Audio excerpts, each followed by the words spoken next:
Welcome to Vertical Football, and this is the 5 things we learned. Chelsea versus Brighton. Yeah, Chelsea versus Brighton. It's a loss for us. I think I envisioned that already because if you watch the preview show, I spoke about it. We're losing in Stamford Bridge now.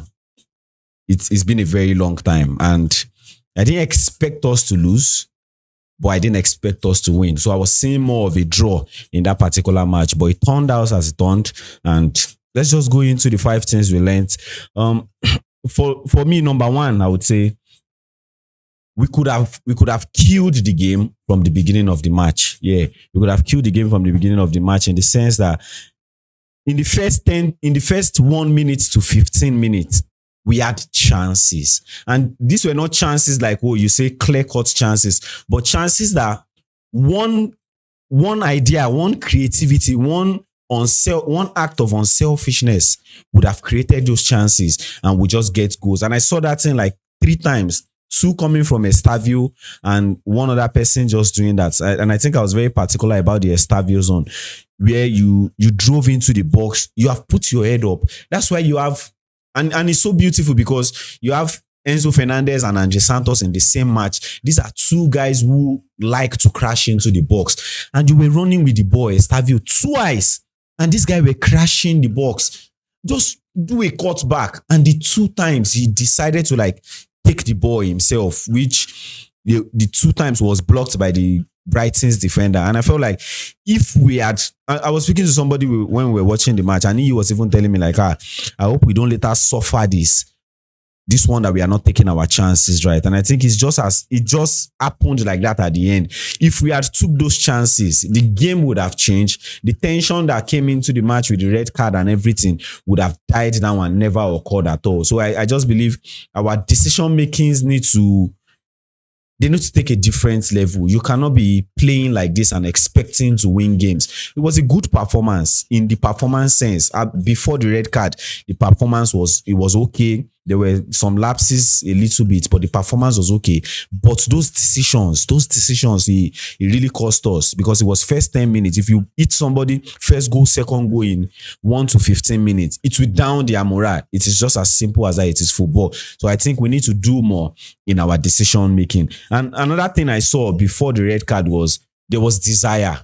And I would say particularly in the first half, there was desire to do the offensive duty. There was a desire to do the defensive duty. You see the players, the press was not that good, but they were chasing the ball. They were getting the ball. In the first half, I was seeing us having 9 shots, 3 on target, 4 block shots. There were signs that these guys wanted to play. The morale was good. The morale was okay. And I think those are part of the positives that we want to keep in the ball. And it was okay. It was okay. The performance was okay in the first half. Just coming into the second half after the red card incident, and afterwards the whole thing just went sideways. And I think those are things that we need to work on. The third thing I would say for me here is I like one part of Enzo Maresca's decision, and I dislike another part of his decision. What do I like about his decision is, when the game started and he saw okay, these guys, the people I have at the back, Ato, Chalobah, these are not the guys that we can build up with, because they are not that comfortable on the ball, most especially in the build-up phase. It was realistic, and I think I appreciated that, and I loved it so much. Allowing Sanchez play a long goal kick. So he kept the pressure really less on us. So the guy didn't necessarily have to do things that they were not really good at, which would have cost them and killed the match earlier. So I think I appreciate that. That was nice. That was good. But let me go into the 4th thing now, which I feel like was off for me. And I still go back to Enzo Maresca being a gambler. Yeah, that's the first thing. Enzo Maresca is a gambler. There are good sides to being a gambler in football. You see coach that went on to be successful coach, Alex Ferguson. You see Pep Guardiola, you see Mourinho. These are gamblers. These are guys who try tricky things out. But Enzo Maresca's decision making is becoming very alarming. And I think it's because we are seeing it in recent time, how these decisions are affecting us. The idea to remove Estêvão and put in Malo Gusto, Personally, I think that was a bad idea. Yes, I think that was a bad idea. I understand.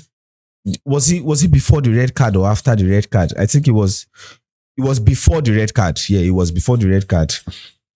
No, I can't really remember. Let me not spit out information that are not true. But let me just speak about this one. The decision to remove Estêvão cost us a lot in this particular match. And why do I say this? On the right hand side, if you watch the match very well, you find out that's where Brighton did more of their attacking in the second half. That's where because it was maintained that was there on the right hand side. In the second half, he switched to the other side. So the pressure was much, the charging was much. And even before Minte came there, Reece James was doing a very good job defensively. He was holding those guys out. He was holding Mite out. He was holding Mitoma out. All you needed was leave Estêvão there.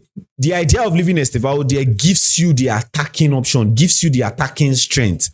And you see, most of the time, even when Reece James wins the ball and give it to Malo Gusto, he does not have, his natural instinct is to defend. He does not have that instinct to want to push forward and go extra miles like Estêvão would have done. And we saw it a whole lot of time, what Estêvão did every time that he got on the ball.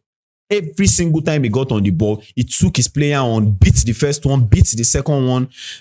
And I don't know why he had to remove Estêvão. You might be, I don't want to stress him too much. He's still young and all of that. But bro, this young blood, trust me, they want to play. You can see it now. You can see the frustration in the boy's face when he came out. He was throwing his leg, throwing his hand. Why would you have removed him? Why would you? And it cost us a lot because all of the balls that happened, all of those attacks, the threats was when Malo Gusto was in that position. When he got the ball, offensively, it's Malo Gusto. He's not that guy who carries the ball very well. So when he gets the ball, he slows down the attack. He will drag it down. You just know that he will drag it down. Allow Reece James mark Mitoma. Allow Reece James mark Minte or whoever is there and keep Estêvão in that space so that even when they are attacking, they will not attack with so much numbers.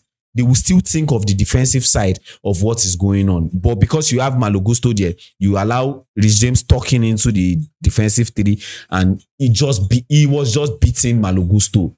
Minte is too fast. Minte is raw. He's not a guy who you want to keep. You keep somebody you know can undo him there. And I think I question Enzo Maresca's decision to not keep Estêvão in that match and bringing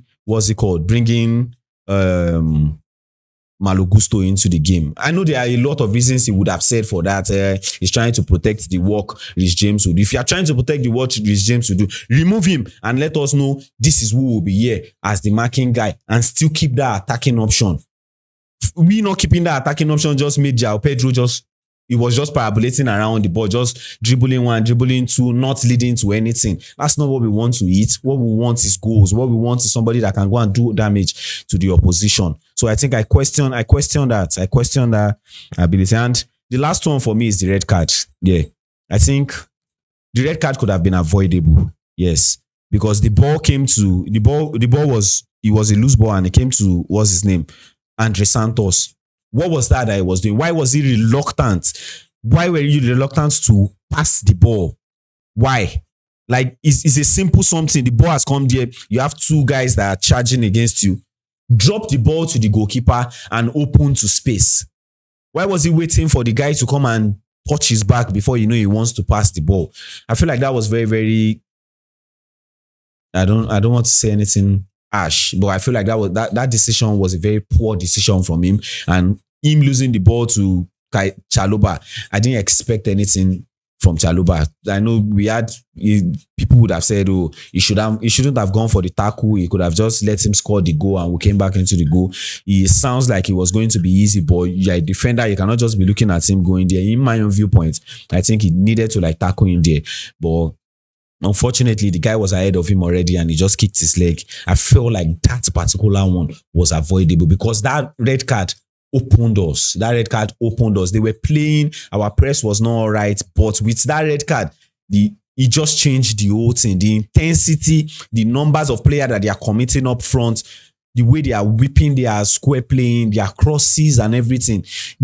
that decision changed the whole thing. That decision, I think we suffered from bad decisions in this particular match from the coach and from some particular players. Yeah, I think we suffered from, and I know this is getting, to be very honest, this is getting worse. Yeah, because this is 4 matches now and we have no win. 2 matches we have lost in the Premier League, 3 no wins, 1 draw, 2 loss.